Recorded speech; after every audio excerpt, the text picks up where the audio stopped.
فدنیا مغرور مسل دنیا بزے خامخا بزے خامخا بزے دنیا نستا ہمیشہ مخبر اقبا بزے خامخا بزے خامخا بزے د ژوند لار وړاندې کوونکی مولوي محمد یاسین فهیم.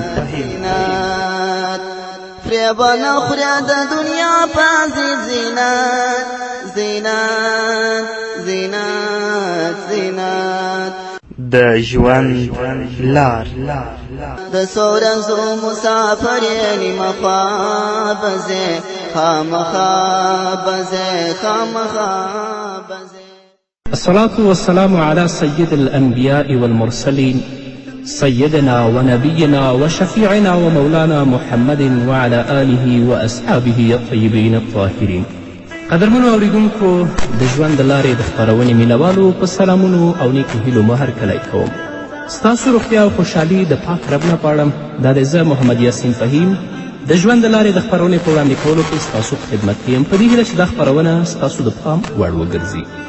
قدرمنو اوریدونکو، زموږ د نننۍ خپرونې موضوع ځانګړې شوې د مرګ نه وروسته حالات. دا خبره یقیني ده، د دې نه څوک انکار هم نشي کولی چې مرګ راتلونکی دی او هر هغه مخلوق چې په دنیا کې ژوند کوي، که هغه انسان دی او که نور حیوانات دي. نو چې کله یو انسان ته مرګ راشي، نو د مرګ نه وروسته په دې باندې 3 دورې او 3 زمانې راځي چې د ټولو نه لومبنۍ او د ټولو نه اوله دوره هغه د عالم برزخ دوره ده. عالم برزخ چې کله یو انسان مړ شي، هغه په قبر کې کیدي تر حشر ورځې پورې چې کومه موده په دې باندې تیریږي، دې ته عالم برزخ ویل کیږي. دا د مرګ نه وروسته شروع کیږي او د قیامت تر قایمېدو پورې د حشر تر ورځې پورې دا ادامه لري. دا دوره دومره اوږده دوره ده چې د دې په وړاندې د دنیا ژوند د یوې لمحې حیثیت هم نه لري. تاسو په خپله فکر وکړئ قدرمنو اوریدونکو، چې د یو انسان وفات د حضرت آدم علیه السلام په زمانه کې شوی، هغه تر اوسه پورې په عالم برزخ کې روان دی.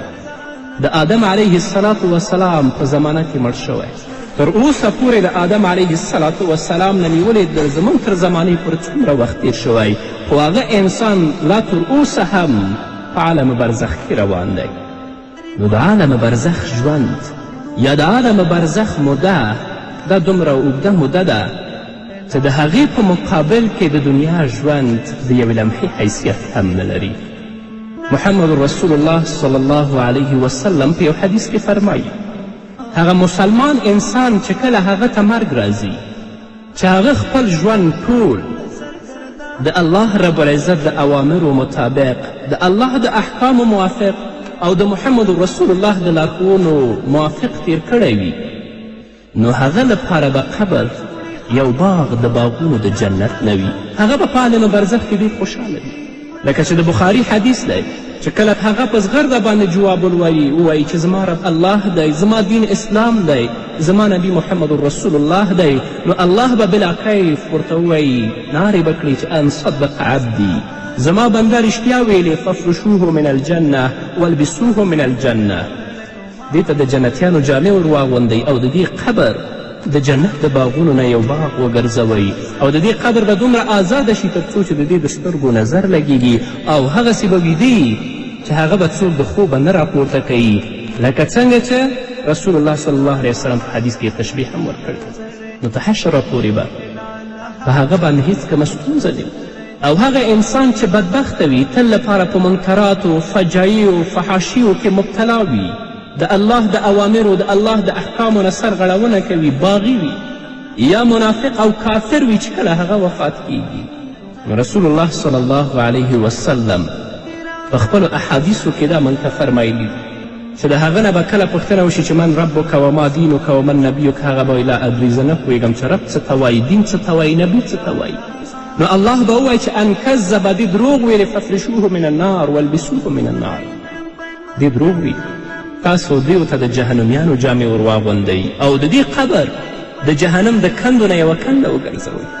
او تر آخرت ورځې پورې به دا په قبر کې معذبي. رسول الله فرمایي چې قبر به دې ته رانږدې شي او د دې یو طرف پښتۍ به په نورو پښتیو کې ورننوځي او په دې باندې به یو کم سل ماره مسلط شي او تر آخرت ورځې پورې به دا چیچي یو مار خپل سر د قبر نه راپورته کړي، محض یو تنفس وکړي، تر آخرت ورځې پورې به د هغه قبر په شاوخوا کې شین بوټی نور شین نه شي.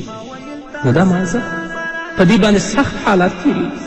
نو د مرګ نه پس لومبنۍ دوره چې ده هغه د عالم برزخ دوره ده چې بیا به دا د قیامت د قایمېدو پورې وي که انسان په دنیا کې د الله د اوامرو مطابق ژوند تیر کړی، د خپل د ژوند په تیرولو کې تل لپاره د خپل رب رضا لټولی، نو قبر به هغه لپاره جنت وي، آرامه به وي.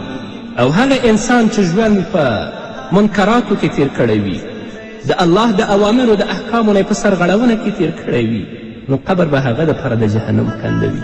الله دې موږ ته هدایت وکړي چې په عالم برزخ کې چې څومره لویه موده ده په دې کې هم خپل رب ته موږ کامیابه اوسو. الله دې موږ تاسو تل لپاره کامیابه لري. دویمه دوره چې وروسته د مرګ نه په انسان باندې راځي هغه د عالم حشر دوره ده چې هغه د میدان حشر په ورځ، یعنې د حشر په ورځ موږ او تاسې د الله رب العزت حساب او کتاب ته درېږو، خپلو قبرونو راپورته کیږو.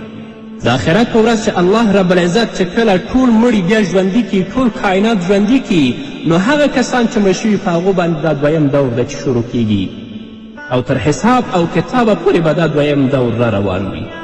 او دا موده هم ډېره اوږده موده ده، ډېره اوږده موده ده چې د الله کلام په خپله موږ ته دا بیان کړې ده چې هغه فرمایي فی یوم کان مقداره 50,000 سنه.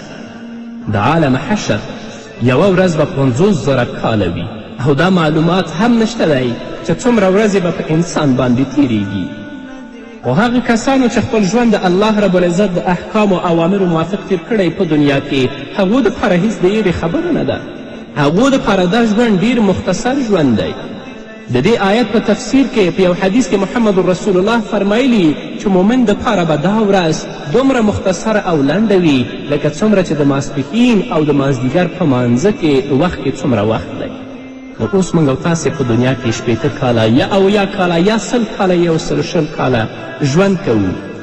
اوس د دې مقابله تاسې د عالم حشر د اوږدوالي په مقابل کې تاسې اندازه کړئ چې هغه څومره وخت دی او دا څومره وخت دی. او په مؤمن باندې به هیڅکله سخته نه وي. اول ته به د رب العزت حساب هم شروع وي، د الله رب العزت کتاب به هم شروع وي. هلته به رب العزت زره زره حساب کوي، څوک به د الله د حساب نه سر ایستلی نه شي. چې کله ټول عالم فنا شي رب العزت به وفرمایي یا ایتها الدنیا الدنیه این الملوک این ابناء الملوک این الذین یأکلون رزقی ویعبدون غیری این الجبابره لمن الملک اليوم. کله ټوله دنیا فنا شي، د قیامت ورځ شي، نو الله به ورته وفرمایي چې ای دنیا هغه پادشاهان څه شول چې ډېر په کبر او غرور او په ظلم سره به په تا کې ژوند تېروه. این الملوک هغه پادشاهان چیرته دي؟ این ابناء الملوک د پادشاهانو زامن چیرته دي چې هغوی هم ډېر په کبر، په غرور او په بدبختي کې ژوند تېروه، لاسونه د مسلمانانو په وینو باندې سره ول، هغه چیرته دي؟ او ظالمان چیرته دي؟ هغه ظالمان چې په اسلامي نړۍ او په اسلامي ټولنه باندې یرغل کړی و، د هغو لاسونه د مظلومو مسلمانانو، خو د مسلمانانو په معصومو بچیانو په وینو باندې سره ول، هغه چیرته دي؟ این الذین یأکلون رزقی ویعبدون غیری. هغه کسان چیرته دي چې رزق به زما خوړه او عبادت به د شیطان کوه، هغه کسان چیرته دي؟ څوک نشته چې پروردګار ته ځواب ووایي، هیڅوک نشته. په دې هکله تفسیر قرطبي، همدارنګه علامه آلوسی په روح المانی کې او ابي سعود هغوی فرمایي چې خپله رب العزت به په خپله ځواب ووایي چې لله الواحد القهار. پادشاهي او ملک یوازې د الله لپاره ده، هغه الله چې واحد قهار دی. او ځینې زموږ مفسرین دا لیکي چې د الله دا وینا به وروسته د کائناتو د ژوندي کېدلو نه وي. هلته به الله وایي ان الملک اليوم، پادشاهي د چا لپاره ده؟ کفار به ډېر په سرفیتي سره د مجبوریت نه وایي چې لله الواحد القهار، او مسلمانان به ډېر په خوشحالي سره، په اوچت آواز سره، په اوچتې غاړې سره وایي چې لله الواحد القهار. نو قدرمنو اورېدونکو، د عالم حشر ورځ موږ او تاسې پسې را روانه ده. د برزخ هغه ژوند موږ او هغه وخت موده موږ او تاسې پسې را روانه ده، هغه ډېره اوږده موده ده، ډېر لوی وخت دی. نو راشئ په دنیا کې د رب العزت د اوامرو او د احکامو مطابق ژوند تیر کړئ. هغه څیزونو باندې چې رب العزت موږ ته امر کړی په هغې عمل وکړئ، او د هغه اشیاو نه چې رب العزت موږ ته نهیې فرمایلی د هغه نه ځانونه وساتئ.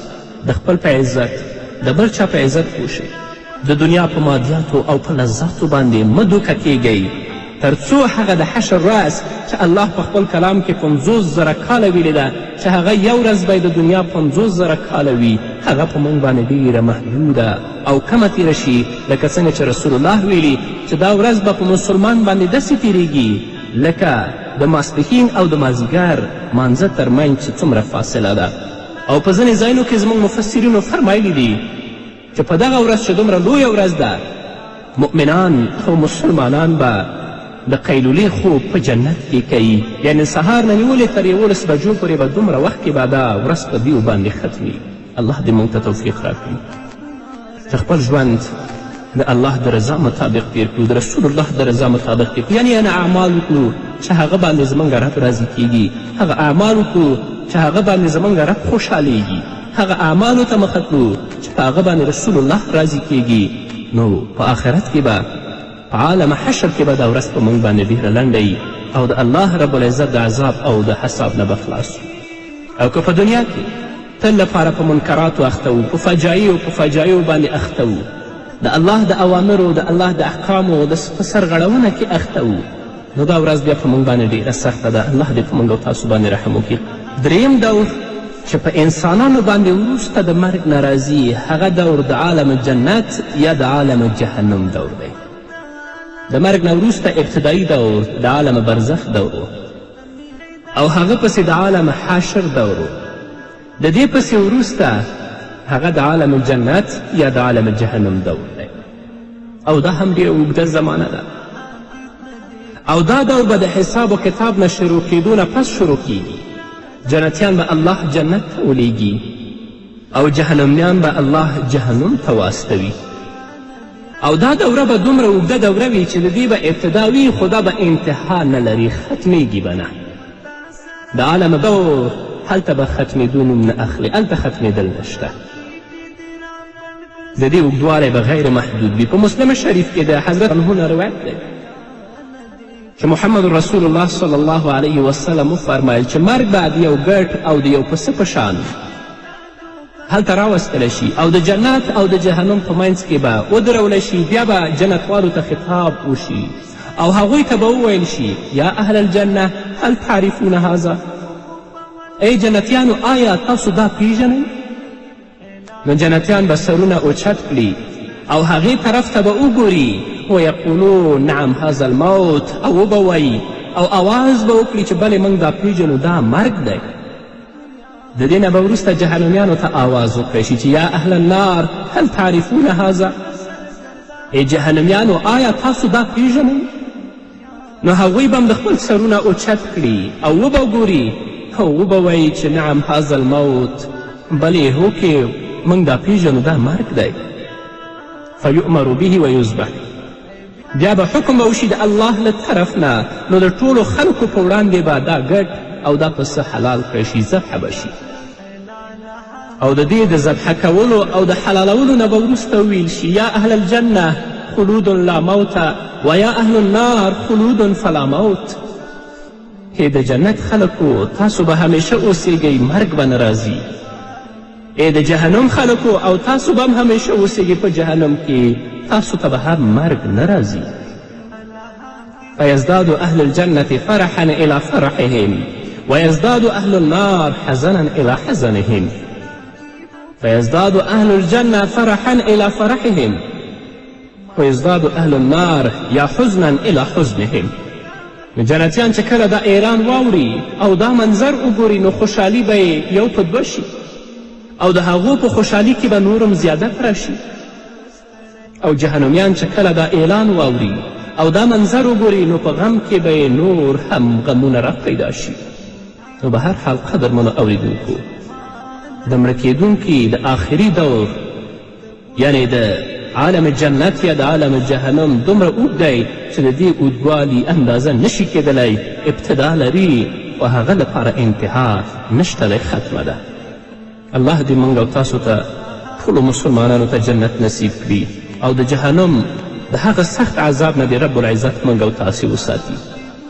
رسول الله په یو حدیث کې فرمایي که د جهنمیانو یو قطره وینې او زوی دنیا ته پرېوځي نو د هغه د بدبویي نه به اهل دنیا ټول هلاک شي، او هغه پوړنی چې په جنت کې د حورو په سر دی که هغه دنیا طرف ته راشي نو د هغه د خوشبویي نه به اهل دنیا په دنیا کې ژوند نشي کولی، او که هغه حوره دنیا طرف ته وګوري نو لمر او سپوږمۍ به خپله رڼا پرېږدي. نو د دنیا دا مختصر ژوند، د دنیا دا محدود ژوند، د عالم برزخ یا د عالم حشر یا د عالم جنت یا د عالم جهنم په مقابل کې هیڅ کومه حیثیت نه لري. مجرم چې کله د آخرت ژوند وګوري نو د آخرت د ژوند په مقابل کې به هغه ته د دنیا ژوند ډیر محدود معلوم شي، یوه لمحه به معلوم شي چې هغه لکنه پوښتنه وشي چې کم لبستم فی الارض عدد سنین، تاسو په ځمکه کې څومره کلونه تیر کړي دي؟ نو مجرمان به هلته ځواب ووایي قالو لبسنا یوما او بعد یوم فاسأل العادین، موږ یوه ورځ یا نیمه ورځ په دنیا کې تیره کړې ده. تاسې د شمېر کوونکو نه پوښتنه وکړئ د دنیا 80 کاله او یا کاله 100 کاله د هغه د ژوند په مقابل کې، یعنی د عالم جنت او د عالم جهنم په مقابل کې هیڅ کوم حیثیت نه لري، د یو لمحې په شان پاته ښکاري. نو قدرمنو اورېدونکو، موږ او تاسو پسې عالم برزخ هم را روان دی، عالم حشر موږ او تاسو پسې هم را روان دی، عالم جنت او عالم جهنم هم موږ او تاسې پسې را روان دی. راسې داسې اعمال وکړئ په خپل ژوند کې چې په عالم برزخ کې هم کامیابه اوسو، په عالم حشر کې هم کامیابه اوسو، او په آخر کې الله موږ په جنت کې داخل کړي چې د عالم جنت نشو نه د عالم جهنم نه. او که په دنیا کې تل لپاره په منکراتو فجایو کې گرفتار و، ژوند هم د الله د اوامرو د احکامو خلاف تیروه، نو عالم برزخ به په موږ هم سخت وي، عالم حشر به په موږ باندې ډېر اوږد دي. او چې کله عالم جنت یا عالم جهنم شي نو داسې بدبخته انسان به الله جهنم ته لیږي که مسلمان و د خپل د ګناه د عذاب د څکلو نه به وروسته الله جنت ته لیږي، او که نه و تل لپاره به په جهنم کې پروت وي. الله دې په موږ او تاسو باندې رحم وکړي. نو خلاصه دا شوه چې د دنیا هر څیز قدرمنو او عارضي دی، او آخرت کې چې هر څه الله درکوي هغه دایمي دی. خو زموږ دا حال ده چې موږ دنیا هر څه ګڼلې ده، د دنیا نقصان خو موږ ته نقصان ښکاري، د آخرت د عظیم نقصان موږ سره هیڅ پروا نشته. د دنیا نه معمولي نفع موږ ته نفع معلومیږي، فایده معلومیږي، خو د آخرت یوه لویه نفع زموږ په سترګو کې څه حیثیت نه لري. الله رب العزت د دې خبرې شکایت په دې آیت کې کړی دی چې الله فرمایي بل تبصرون الحیات الدنیا والآخرة خیر وابقا، تاسو د دنیا ژوند ته ترجیح ورکوئ او حال دا چې آخرت غوره او همیشه دپاره پاتې کیدونکی دی. قدرمنو اوریدونکو، د دنیا دا مختصر شان ژوند داسې تیر کړئ چې د آخرت همیشه والا ژوند الله زموږ نصیب کړي او هغه تل لپاره زموږ دپاره ښایسته او باعزته کړي. قدرمنو اوریدونکو، الله دې موږ او تاسو ټولو ته د نیکو اعمالو توفیق راکړي، هم خپل دپاره، هم خپلو بچیانو دپاره، هم خپلو کورنۍ دپاره، تل لپاره د الله نه د هدایت غوښتونکي شئ چې الله په موږ باندې رحم وکړي او هغه ژوند چې موږ او تاسو پسې وروسته را روان دی هغه کامیابه او سرفرازه وي. په دې هیله قدرمنو اورېدونکو، دا به زموږ نننۍ خپرونه چې ستاسو درانه حضور ته وړاندې کړه. ستا په مخ کې تر قیامته سخت سفر سفر سفر سفر، ستا په مخ کې تر قیامته سخت سفر سفر سفر سفر، د ژوندون ډیوه به مړه سي نابینا به زه خامخا به زه خامخا به زه په دنیا مغروره مسله دنیا به زه خامخا به زه خامخا به زه دنیا نسته همیشه مخ پر عقبا به زه خامخا بزه خامخا بزه بیا پروا کار به وشلیږي د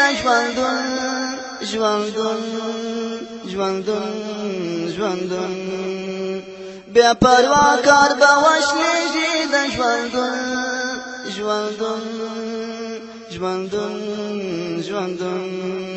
بے پروا مر گئی براسی بے پروا بزے خامخا بزے خامخا بزے پا دنیا مغرور مسل دنیا بزے خامخا بزے خامخا بزے دنیا نستا ہمیشہ مغفور عقبا بزے خامخا بزے خامخا بزے تور لحد لارا بیوسس من کپن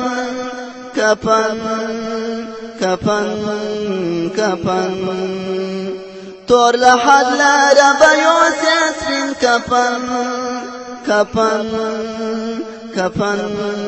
کپن دژوندون جامع بسیری سیرسوا بزه خامخا بزه خامخا بزه پا دنیا مغرور مسل دنیا بزه خامخا بزه خامخا بزه دنیا نستا ہمیشہ مغفور عقبا بزه خامخا بزه خامخا بزه پا دنیا مغرور مسل دنیا بزه خامخا بزه خامخا بزه دنیا نستا ہمیشہ مغفور عقبا بزه خامخا بزه خامخا بزه پا دنیا مغرور مسل دنیا بزه خامخا بزه خامخا